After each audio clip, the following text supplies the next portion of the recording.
కూడి వచ్చిన చిన్నలకి పెద్దలకి ఎవరికి అమ్మ అయ్యా అందరికి వందనాలండి. దేవుడి స్తోత్రాలు. మంచిది. మన ప్రభు యేసుక్రీస్తునామములో మీ అందరికి వందనాలు ఇస్తున్నాము. ఒకసారి దేవుడి వాక్యాన్ని చదువుకుందాం. పిల్లరా 2 నిమిషాలు దేవుని యొక్క మాటలు విందాము. మనం అందరూ శ్రద్ధ కలిగి మంచి మనసుతో చిన్నపిల్లలందరూ కాల్ చేయకుండా దేవుడి వాక్యాన్ని మీరు వినండి.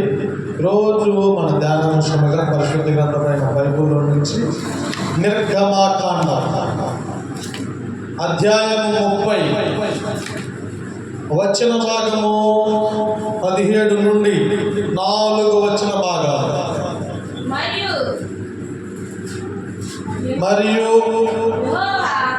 మరియు యెహోవా మోషేతో ఇట్లనెను, కడుగు కొనుటకు నీవు ఇత్తడితో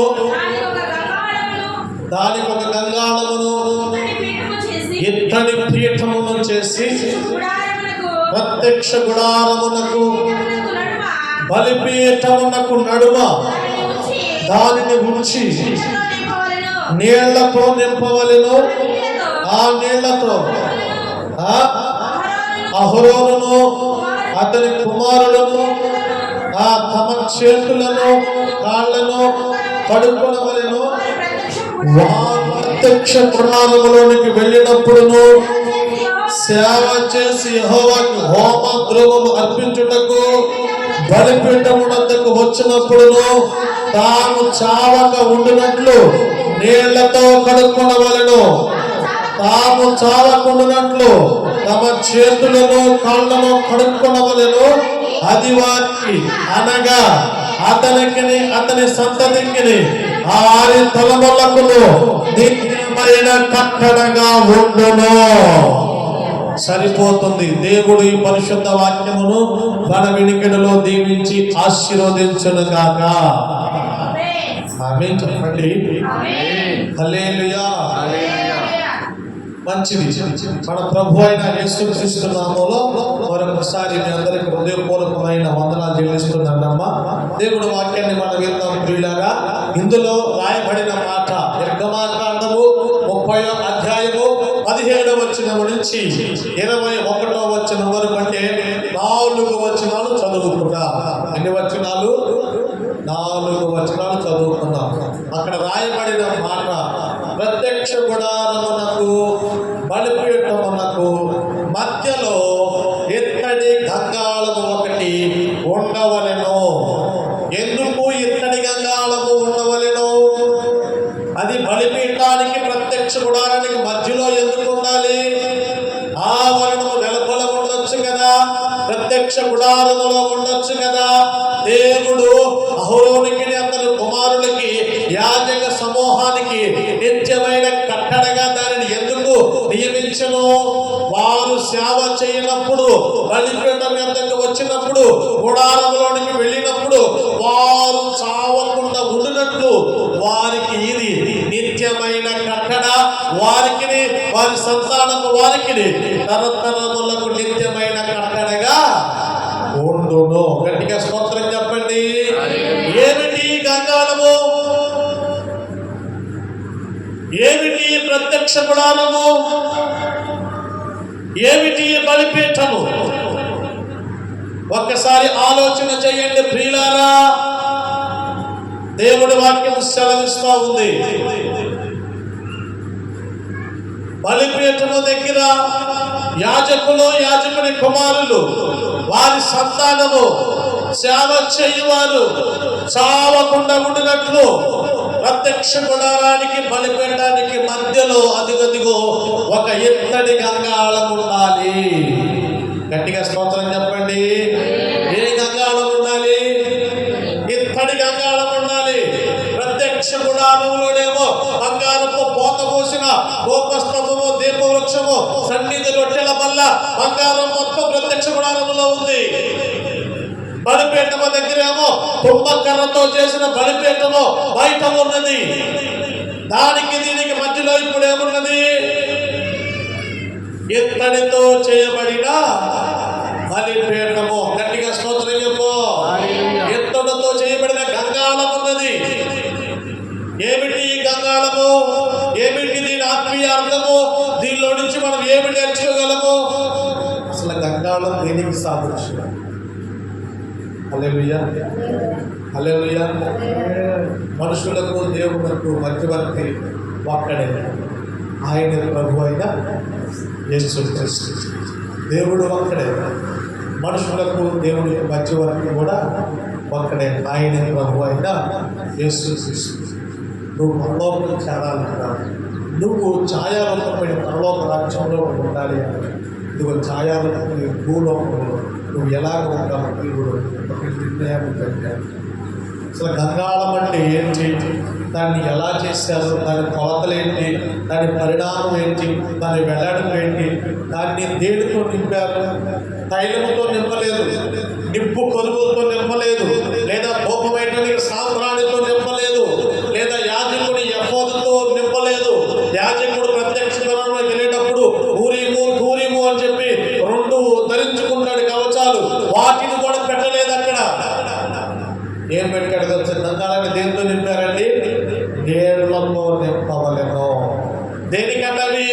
కడుక్కోవడానికి, కాళ్ళు చేతులు కడుక్కోవడానికి. కాళ్ళు చేతులు కడుక్కోకపోతే ఏమవుతారట?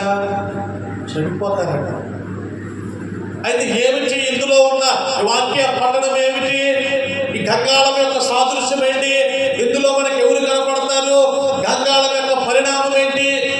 దీని యొక్క ఆత్మీయ అర్థం ఏంటో 4-5 పాయింట్లు మీకు చూపిస్తాను, జాగ్రత్తగా వినండి. గట్టిగా స్తోత్రం చెప్పండి. వాక్యం చాలా జాగ్రత్తగా వినాలి పిల్లారా. గంగాళం గురించి మన అంశం ఇసుకోట గంగాళం ఏంటి చెప్పండి.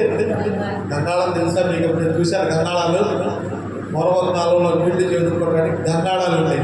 ఎత్తడి గంగాళాలు, చెవులు కలిగిన గంగాళాలు, పీటలు కలిగిన గంగాళాలు ఉన్నాయి. ఈ కాలంలో లేవు. ఈ కాలంలో బాబులు కొడుకులు బాణలు వచ్చేసాయి. అంతకుముందు రాజరకపు ఇళ్లలో గంగాళాలు ఉన్నాయి. ఏమిటి? దేవాలయాల దగ్గర, ఇళ్ళ రాజు కుటుంబీకుల దగ్గర గంగాళాలు ఉన్నాయి. గంగాళం చూసేటప్పుడు ఎప్పుడైనా విన్నారా గంగాళాలు? పెద్దవారికి తెలుసు, కొత్త తరవారికి గంగాళం అంటే ఏంటో కూడా తెలియదు. గంగాళం గట్టిగా స్తోత్రం చెప్పండి. ఎంతటి గంగాళం ఒకటి దేవుడు చేయించను. ఎవరు చేయించాలి ఇది? మొట్టమొదటిగా దేవుడే పూనుకున్నాడు. గంగాళం గురించి దేవుడే చెప్పాడు, దాని పరిణామం చెప్పాడు, దాన్ని దేంతో నింపాలో చెప్పాడు, అది ఎక్కడ ఉండాలో చెప్పాడు, ఎందుకు కొలకో చెప్పాడు. అది అసలు ఏమిటి ఆ గంగాళము? గంగాళము గురించి దేవాది దేవుడు మోషేకి చెప్పినప్పుడు ప్రత్యక్ష గుడారములు బంగారము దేవలక్షము సన్నిధి రొట్టెల వల్ల దీనికి చిగురించిన అహరోను కర్ర మన్నగల పాత్ర అన్ని ప్రత్యక్ష గుడారము లోపల ఉన్నాయి. బయటేమో బలిపీఠం ఉంది, మధ్యలో ఇప్పుడు కావాల్సింది గంగాళము. గట్టిగా స్తోత్రం చెప్పు. ఏం కావాలి? నిద్రపోయేవాడు గట్టిగా స్తోత్రం చెప్పండి.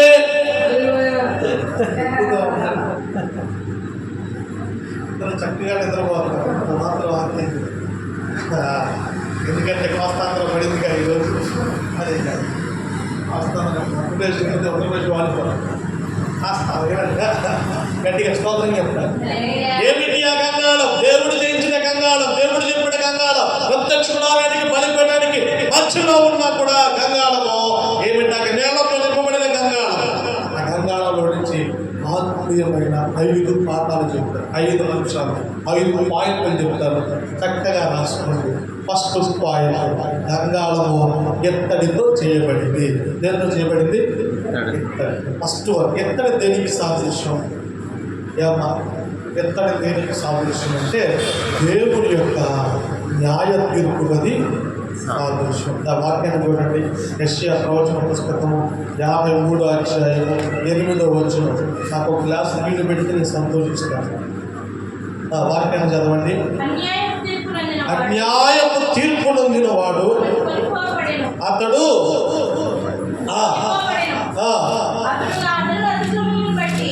అతడు నా జీవుల అతిక్రమమును బట్టి మొత్తబడెను కదా,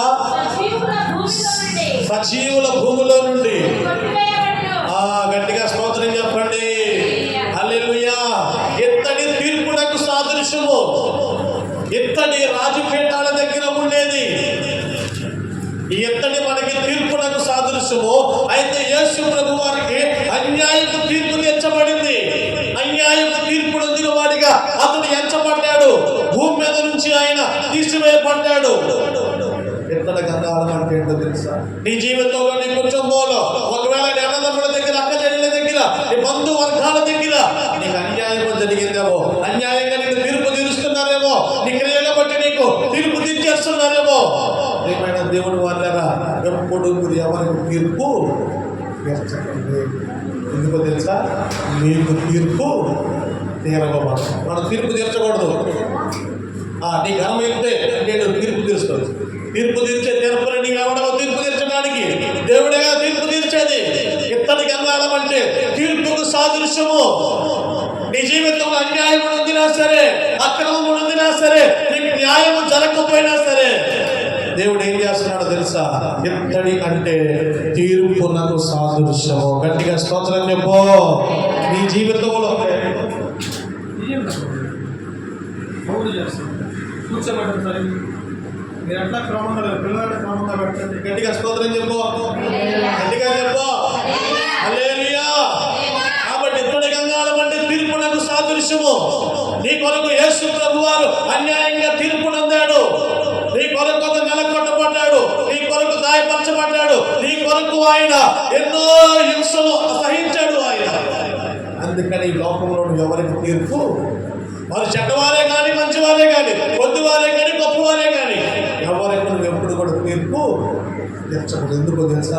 నీకు తీర్పు తీర్చమా. నువ్వు తీర్పులోనికి రావు, డైరెక్ట్గా నరకంలోనికి వెళ్ళిపోతాము. కాబట్టి ఎవరు ఎప్పుడు కూడా తీర్పు తీర్చకండి. ఎందుకో తెలుసా? దేవాది దేవుడు నేను ప్రకటిస్తున్నాను, యేసు ప్రభు వారు అన్యాయపు తీర్పుని పొందాడు. హల్లెలూయా. ఎవరి కోసం అన్యాయపు తీర్పు? ఎవరి కోసం అన్యాయమైన తీర్పు? నీ కోసము, నా కోసం. కాబట్టి వీళ్ళగా ఇత్తడి గంగాళం అంటే ఫస్ట్ దేనికి సాదృశ్యము? తీర్పునకు సాదృశ్యం. అది ఎత్తడితో చేయబడింది. అంటే ఇత్తడి దేనికి సాదృశ్యము? తీర్పుకి సాదృశ్యము. రెండవ పాయింట్ లాంటి నాన్న త్వరగా చెప్తున్న సమయం లేదు కనుక ఎఫెసీయులకు రాసిన పత్రిక 3వ అధ్యాయము 19వ వాక్యం. జ్ఞానమునకు మించిన క్రీస్తు ప్రేమను తెలుసుకొనుటకును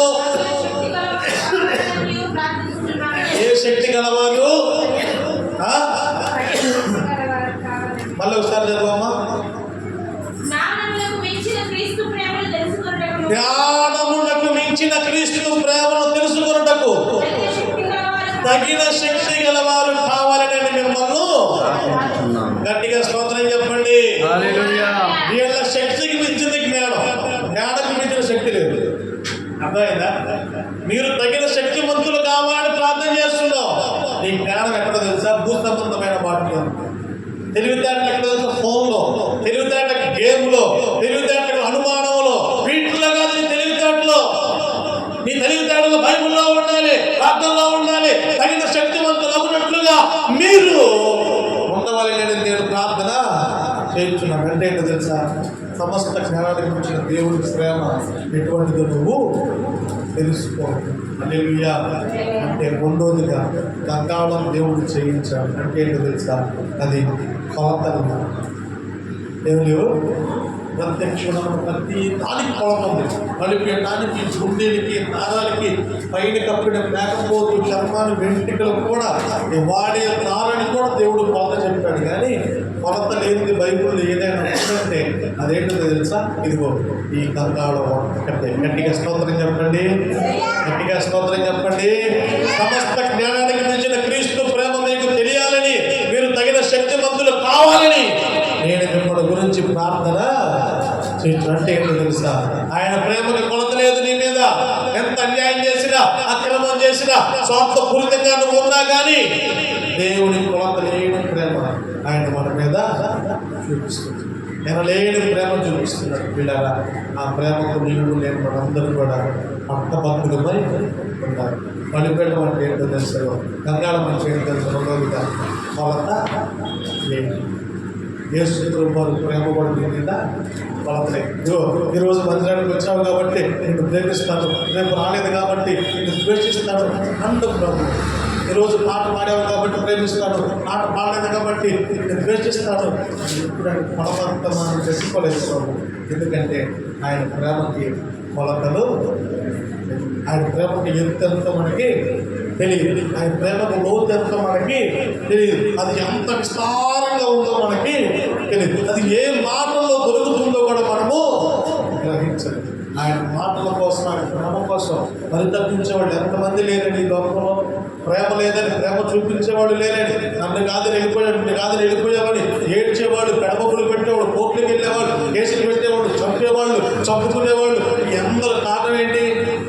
నా మీద ప్రేమ లేదు, నా మీద అనుమానం, వీటితోనే. అంటే దేవుడు అంటున్నాడు కదా, సమస్త జ్ఞానానికి దేవుడు ప్రేమ కొలతలేనిది. హల్లెలూయా, హల్లెలూయా. ప్రేమ, యేసుని ప్రేమ, అది ఎవ్వరు కొలువలేనిది. నిజము దీనిని నమ్ము, ఇది భూమి అందించలేనిది.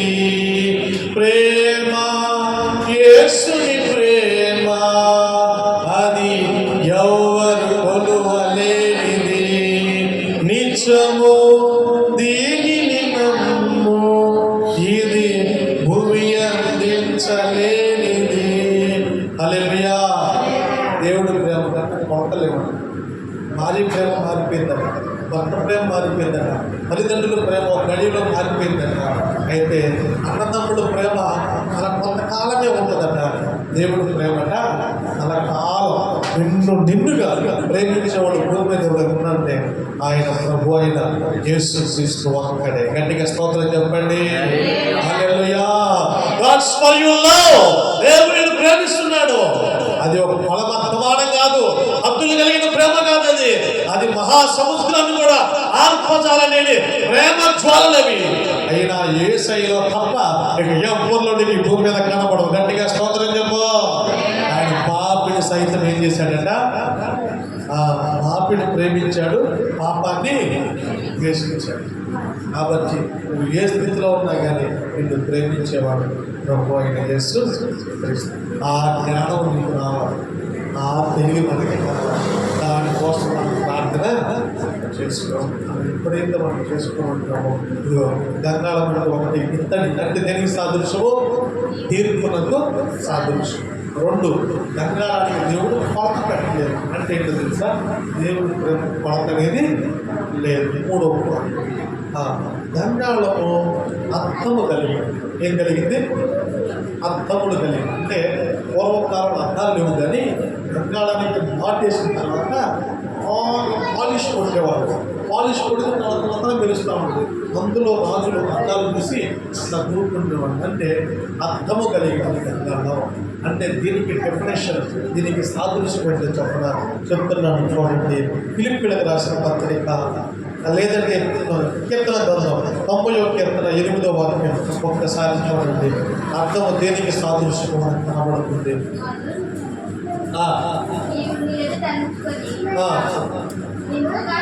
అద్దుగద్దుగో నీ ముఖ కాంతిలో మా రహస్య పాపాలు. గట్టిగా స్తోత్రం చెప్పండి, గట్టిగా చెప్పండి. మనుషులు కనబడే పాపాలు కొన్ని, రహస్యముగా చేసే పాపాలు కొన్ని ఉంటాయి. దేవుడు అంటున్నాడు గంగాళము అనగా 3వది, అది మెరిచేది, అర్థము కలిగినది. అంటే మెరిచేది, దాని కాంతిలో, దాని ఫోక్స్లో, దాని వెలుతురులో మన పాపాలన్నీ కూడా కనపడుతూ ఉంటే అదే దేవుడి వాక్యం అంటుంది, అయ్యా నీ ముఖ కాంతిలో మా రహస్య పాపాలు కనబడుతూ ఉన్నాయి. గట్టిగా స్తోత్రం చెప్పు. ఒకసారి మన అందరం ఉంటుంది, మన మొహం ఎంత కనపడింది? మనకి అన్నీ సరి చేసుకుంటాం, యూట్యూబ్ సరి చేసుకుంటాం, చూసుకుంటాం, పుస్తు పట్టుకెళ్ళో లేదో, జామలో లేదో అన్నీ సరి చేసుకుంటాం కదా. అంతమంటే మన ప్రతిబింబం మనగా చూపించి వాక్యం కూడా అంతే. నిన్ను నిండుగానే దేవుడు పరిచయం చేస్తాడు, నిన్నుగానే వాక్యం సరి చేస్తాడు. వాక్యం అంటే నిన్ను సరి చేసేది. అంటే ఆ కన్నడం అంటే తెలుసు. 3వదిగా అర్థము, వాక్యము నిన్ను సరి చేస్తుంది. ఆ కాంతిలో, ఆ పోక్స్లో, ఆ మెరుపులో, ఆ పలుకులో ఈ పాపాలన్నీ కూడా కనబడుతూ ఉంటాయి. గట్టిగా స్తోత్రం చెప్పండి. గంగాళం ప్రత్యక్ష గుడారానికి, రెండోది బలిపీఠానికి మధ్యలో గంగాళం పెట్టడానికి కారణం ఏంటో తెలుసా? అది మెరుస్తూ ఉండేది అర్థము. దానిలోకి వెళ్ళినప్పుడల్లా యాజకుడు ఎలా ఉన్నాడు, యాజకుడు కుమారుడు ఎలా ఉన్నారు, బలి తెచ్చిన ఎలా ఉన్నారు, బలి ఎలా ఉంది, మొత్తం కనపడాలి. అప్పుడు వాళ్ళు గ్రహించాలి, లోపం ఉన్నదా లోపం లేనిదా గ్రహించి వారు సరి చేసుకోవాలి. గట్టిగా స్తోత్రం చెప్పు. నువ్వు సరి చేసుకోలేకపోతున్నావు అని మొహం సరి చేసుకుంటున్నావు కానీ హృదయాన్ని సరి చేసుకోవడం లేదు. అర్థం ముందు చూసుకుంటావు, పక్కకి వెళ్ళిన తర్వాత మళ్ళీ ఎలా జరిగిపోయిందో లేదు కూడా మనం గుర్తుంటుందా? ఇంట్లో బాగా రెడీ వెళ్తాం, బండికి వెళ్తాం, అక్కడికి వెళ్ళంగా జుట్టు మొత్తం చీకేసిన దానికి ఎలా వెళ్తాం, మొహం మొత్తం దుమ్ము కొట్టుకుపోదు. అక్కడ తెగంగాలకి తిరునాళ్ళ నుంచి దిగినట్టు ఉంటాం, తిరునాళ్ళ తప్పు పెడుతుంది. అదే అర్థం కారణం ఏంటంటే మర్చిపోయాం, మనం చూసుకుని కూడా ప్రతిబింబం మనకు లేదు. అందుకే పౌలు గారు అంటున్నాడు, ఫిలిప్పీయులకు రాసిన పత్రికలు అంటాడు, ఆయన స్వరూపమందు ఆయన రక్తమందు కడగబడి మీ పాపాలన్నీ ఆయన ముఖకాంతిలో కనబడుతున్నప్పుడు ఆయన మీకోసం ఏం చేశాడో తెలుసా? ఫిలిప్పీయులకు రాసిన పత్రిక 2వ అధ్యాయము 6-8 వరకు చదవండి. ఫిలిప్పీయులకు రాసిన పత్రిక 2వ అధ్యాయము 6 నుంచి 8 వచనాలు చదవండి. ఆయన స్వరూపం అట, దేవుడు స్వరూపమై ఉండి దేవుడితో సమానముగా ఉండుట విడిచిపెట్ట భాగ్యమని ఎంచుకోలేదు కానీ మనుషుల పోలికగా పుట్టి దాసుడు స్వరూపము ధరించి తనను తాను దిగుతునిగా. గట్టిగా స్తోత్రం చెప్పండి, గట్టిగా చెప్పండి. మీ రూపాన్ని మీరు మర్చిపోయారు, మీ అంతరంగంలో మీ రహస్య పాపాలు అట్లాగే ఉన్నాయి. అర్థంలో చూసుకుని సరి చేసుకుంటున్నారు కానీ హృదయం సరి చేయబట్టలేదు. అందుకని దేవుడు తన స్వరూపాన్ని మార్చుకొని మనుషుడిగా ఈ లోకంలో నీ కొరకు నా కొరకు తనను తాను తగ్గించుకొని మనుష్యుడి కుమారుడిగా పుట్టాడు. గట్టిగా స్తోత్రం చెప్పు. ఇక నీకు బాధ లేదు. తన రూపాన్ని ఎవరికి ఇచ్చాడు? ఇప్పుడు నీకు ఇచ్చాడు. తన పోలిక నీకు చేసుకొచ్చాడు, తన స్వరూపాన్ని నీకు ఇచ్చాడు. ఆయన రూపాన్ని ఎక్కడ కోలుకోవద్దున్నారు, ఆయన భక్తిని, ఆయన స్వరూపాన్ని ఎక్కడ నువ్వు కోలుకోవడానికి వీలు లేదు. అంటే అబ్బలో చూసుకున్నాం, రహస్య పాపాలు కనపడ్డాయి. ఇప్పుడు ఆయన కోసం ప్రాణం పెట్టి చనిపోయాడు. ఏం చేయాలి తెలుసా? ఫస్ట్ గంగాళం అంటే ఎత్తడి, అంటే తీర్పు కలిగినది. రెండవది గంగాళం కొలత లేనిది, అంటే కొలత లేని దేవుడి ప్రేమ నీ మీద ఉంది. మూడవది గంగాళం గెలిచేది, అంటే అర్థం లాంటిది. అందులో మన పాపాలు కనబడతాయి. 4వ పాయింట్ చెప్పిన ముందుకు చేస్తాను. గంగాళం అంటే చదవండి నాన్న. గంగాళము నీళ్లతో నింపబడింది. దేంతో నింపబడిందంట? నీళ్లతో. అంటే ఏంటో తెలుసా? ఇప్పుడు అర్థంలో రహస్య పాపాలన్నీ దేవుడు ముఖకాంతిలో కనపడ్డాయి. నీ కోసం ఆయన లోపంలో చేపించాడు, తన రూపాన్ని నీకు ఇచ్చాడు. ఇప్పుడు ఆ నీళ్లతో నువ్వేం చేయాలి? కడుక్కోవాలి. ఏం చేయాలి? ఆ గంగాలో నీళ్లతో నీ ముఖము, నీ కాళ్ళు, నీ చేతులన్నీ కడుక్కోవాలి. దీన్ని ఏమంటారంటే బ్యాప్టిజం. ఏంటి చెప్పండి? బ్యాప్టిజం అంటే బాప్టిజము. అంటే ఈ పాత్రని లోపల కడుగు, బయట కడగటం కాదు. మనం పళ్ళు కడుక్కుంటాం, మొహం కడుక్కుంటాం, ఒళ్ళు కడుక్కుంటాం, తల కడుక్కుంటాం, చేతులు కడుక్కుంటాం, కాళ్ళు కడుక్కుంటాం. హృదయం కడగడం బాప్టిజం. ఈ పాపాలు కొని ఈ రహస్య పాపాలు విడిచిపెట్టి నీ కొరకు ప్రభు దగ్గర అందుకే దేన్ని బట్టి మనం సరి చేసుకుంటాము అంటే దేవుడు వాక్యాన్ని సరి చేసుకుని దాన్ని నాగలోకి బాప్టిజం కడుక్కోవాలి. ఇలా గంగాలో నీడకు మనం ఏం చేయాలి? బాప్టిజం.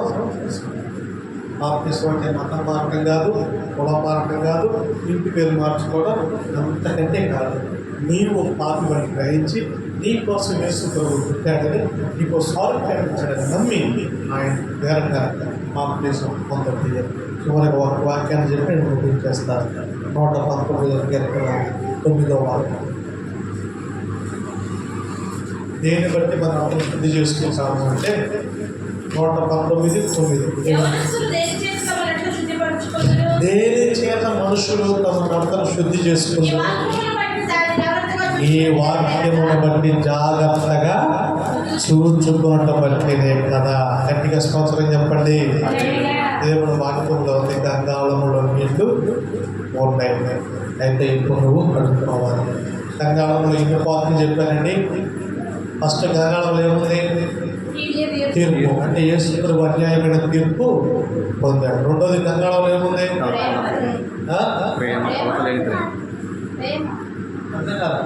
కొలత లేని ప్రేమ. కొలత లేనిది అంటే కొలత లేని ప్రేమ, కొలమానత లేని. మూడోది గంగాళంలో ఏముంది? మెరుపు, అర్థం, అంటే మన రహస్య పాపాలు కనబడతాయి. నాలుగోది గంగాళంలో ఏమున్నాయి? నీళ్ళు, అంటే ఇప్పుడు మన రహస్య పాపాలన్నీ కడుక్కోవాలంటే బ్యాప్టిజం, అంటే బాప్టిజం తీసుకుని సంఘంలో కచ్చబడి ప్రభు శరీరం ప్రభు మనం చేతులు వేస్తే ఆయన బిడ్డలుగా, ఆయన సాక్షులుగా అనుభవం మార్చబడి ఆ గంగాళ అనుభవంలో మనం దేవుడి పరిశుద్ధ వాక్యాన్ని మన ఇంట్లో దీవించడానికి ప్రార్థన చేయాలి. 4 విషయాలు.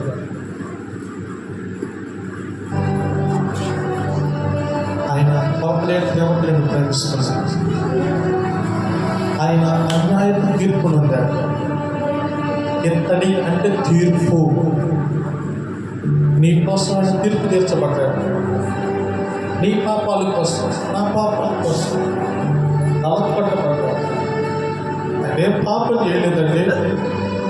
నా ప్రభు ఎప్పుడు పాపం చేయడు కూడా.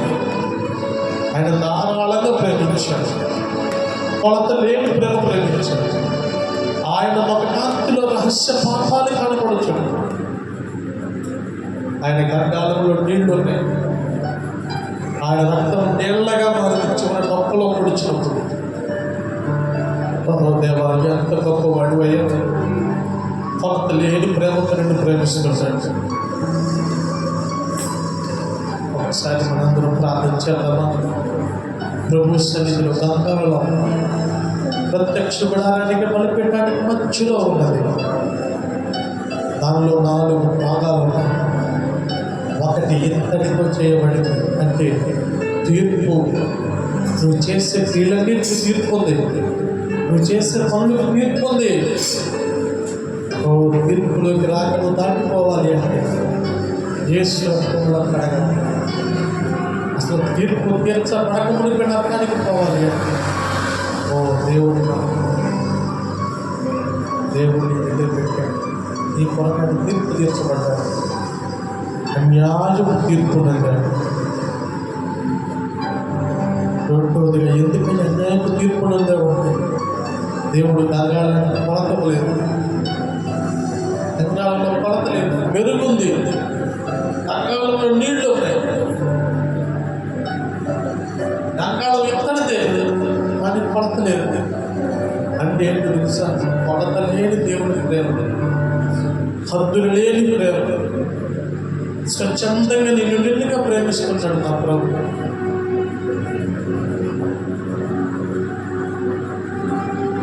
ఇదిగో మూడోదిగా గంగాళం మెరుస్తుంది. గంగాళం కాంతి కలిగినది.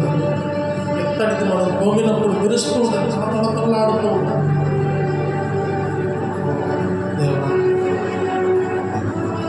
నాలుగోదిగా గంగాళంలో నీళ్లు ఉన్నాయి. దానితో కళ్ళు చేతులు కడుక్కోవాలని చెప్పాడు. అంటే నీ హృదయం కడుక్కోవాలి, బాప్టిజం తీసుకోవాలి. బాప్టిజం తీసుకుని ఇంకా వెనకబడి ఉంటుంది. ప్రభుడు క్షమించమని అడగాలి. ఇంకా బాప్టిజం లేకపోతే తీసుకుంటానయ్యా, తీసుకుని మనసు దయచేయాలి. నా గ్రహింపు రావట్లేదు ప్రభు, నీలో నిలబడలేకపోతున్నాడు ప్రభు. నిలబడి ప్రభు దయచేయాలి. ప్రార్థన చేయాలి. దయగలిగిన తండ్రి, కృప కలిగిన ప్రభు స్తోత్రం. ఎత్తబడిన వాక్యం హృదయాలు నీరు కలిసి గొప్పదంతా తరవదంతా నూరంతలుగా ఫలప్రదమైన జీవితాన్ని విడుదల దయచేయాలి. సన్నిధిని గొప్ప గంగాళం గురించి మాకు మాట్లాడాలి. గంగాళం అంటే ఏంటో మాకు తెలియజేస్తారు. ప్రత్యక్ష గుడారానికి బలిపెట్టడానికి మధ్యలో గంగాళం ఎందుకుందో మీరు మాకు చెప్పారు. ఓ దేవా, గంగాళం నిన్ను చూపిస్తుంది ప్రభు. యేసు ప్రభువును చూపిస్తుంది. మనుషులకు దేవుడికి మధ్యవర్తి ఒక్కడే ప్రభు అయిన యేసుక్రీస్తు. ఆ గంగాళం ఎవరో కాదు, నీ కొరకు బలి అయిన యేసుక్రీస్తు. గంగాళానికి కొలత లేదు, దేవుడి ప్రేమకు కొలత లేదు. గంగాళం ఎక్కడిది అంటే తీర్పు. నీ కొరకు దేవుడు యేసు ప్రభు తీర్పు తీర్చబడతాడు. గంగాళం మెరిచేది, దేవుడు మొక్కడానికి మన పాపాలు కాపాడు. గంగాళంలో నీళ్లు ఉన్నాయి, నువ్వు యేసు ప్రభు బాప్తిసం తీసుకోమని చెప్తున్నావు. రోజు ఈ వాక్యాన్ని అంగీకరిస్తున్నావా? ఈ గంగాళాన్ని యేసు ప్రభు నమ్ముతున్నావా? నమ్మితే కనుక ప్రార్థనలో ప్రభు నేను నమ్ముతున్నాను, నాకు అవిశ్వాసం రాబోద్దయ్యా, నాకు అపనమ్మకం రాబోద్దు ప్రభు, అనాలోచనగా ఉంచొద్దు ప్రభు. ఒకసారి ప్రార్థన చేసుకోండి. ప్రేమ కలిగిన ప్రభాస్తో గంగాళం మీరై కనపడ్డారు.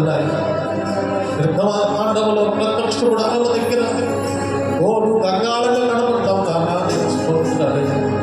దేవుడి చేత చేయబడిన గంగాళం, దేవుడు కోరుకున్న గంగాళం, దేవుడు నియమించిన గంగాళం. బలిపెట్టడానికి ప్రత్యక్షుడు మధ్యలో పెట్టండి దాన్ని. నీకు నాకు దేవునికి మధ్యలో ఉన్నాడు. ఆకాశానికి భూమికి మధ్యలో ప్రాణం పెట్టాడు ఆయన. విషయాలన్నీ అర్థమవ్వాలి. మార్గంలో ప్రార్థన చేయండి. ప్రభు నీకు స్తోత్రాలే, తండ్రి నీకు స్తోత్రాలే, స్తోత్రం స్తోత్రం స్తోత్రం స్తోత్రం అయ్యా, నీకు స్తోత్రం స్తోత్రం. బిడ్డలందరూ దీవించు, వాటిని గంగాళంలో బిడ్డలందరూ కడుక్కోవాలి ప్రభు. గంగాళంలో వారు చూసుకొని మార్చుకోవాలి ప్రభు. అయ్యా, గంగాళంలో ప్రేమ బిడ్డలకు కావాలి ఆయన. గంగాళంలో ఉన్న తీర్పు బిడ్డలు ఎవరు తీర్పు తీర్చబడకుండా, ఎవరు తీర్పు తీర్చకుండా నీ రాకడలు ఎంతబడే బిడ్డలుగా మీరు మార్చండి. ఈ సన్నిధి నుండి బిడ్డలందరికీ తోడుగా నడిపించి నీ నామానికి మేము తెచ్చుకుంటాం. యేసు పరిశుద్ధ నామం అడిగి పొంది నామం. ఆమేన్.